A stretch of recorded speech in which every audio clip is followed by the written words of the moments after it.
இன்னைக்கு நம்ம ஒரு அழகான கதையை பார்க்க போகிறோம். அந்த கதை வேறு யாரை பற்றியும் இல்லை, நம்ம எல்லோருக்கும் மிகவும் பிடித்த முருகப்பெருமானை பற்றி தான். முருகன் எப்படி பிறந்தாரு, அவருக்கு ஏன் 6 முகங்கள் வந்தது, அவருடைய கையில் இருக்கிற வேலுக்கு என்ன சிறப்பு, சூரபத்மனை அவர் எப்படி வென்றாரு, இதையெல்லாம் தான் இந்த கதையில் பார்க்கலாம். ஒரு காலத்தில் தேவர்கள் எல்லாம் ஒரு பிரச்சனை வந்துச்சான். சூரபத்மன் என்ற அசுரன் ரொம்ப சக்தி வாய்ந்தவனாக இருந்தானாம். அவன் தேவர்களையும் மக்களையும் துன்பப்படுத்திக்கிட்டே இருந்தானாம். அவனை எதிர்த்து போராடினாலும் அவனை வெல்லவே முடியலையாம்.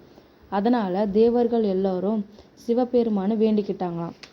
இறைவா, எங்களை காப்பாத்துங்க மனதார வேண்டிக்கிட்டாங்களாம். அந்த வேண்டுதலை ஏற்றுக்கொண்ட சிவபெருமானிடமிருந்து 6 தீப்பொறிகள் தோன்றினதாக புராண கதை சொல்கிறது. அந்த 6 தீப்பொறிகளும் சரவண பொய்க்கு கொண்டு செல்லப்பட்டன. அங்கே அந்த 6 தீப்பொறிகளிலிருந்து 6 குழந்தைகள் தோன்றினார்கள். அந்த 6 குழந்தைகளையும் 6 கார்த்திகை பெண்கள் அன்போடு வளர்த்தாங்களாம். பின்னர் பார்வதி தேவி அந்த 6 குழந்தைகளையும் ஒன்றாக அணைத்து கொண்ட போது 6 குழந்தைகளும் ஒரே குழந்தையாக மாறினார்கள். ஆனால் அந்த குழந்தைகளுக்கு 6 முகங்கள் இருந்தன.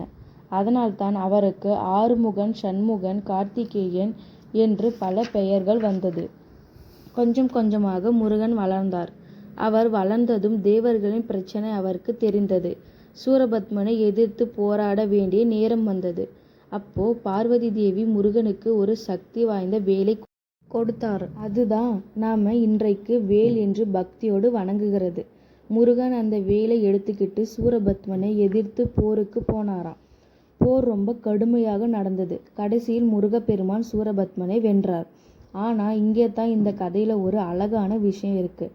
சூரபத்மன் முருகப்பெருமானிடம் சரணடைந்த போது அவனை அழித்து விடாமல் அவனையும் தன்னுடைய சேவைக்கு பயன்படுத்தி கொண்டதாக கந்த புராண கதை கூறுகிறது. சூரபத்மனின் ஒரு பகுதி மயிலாகவும் மற்றொரு பகுதி சேவலாகவும் மாறியது.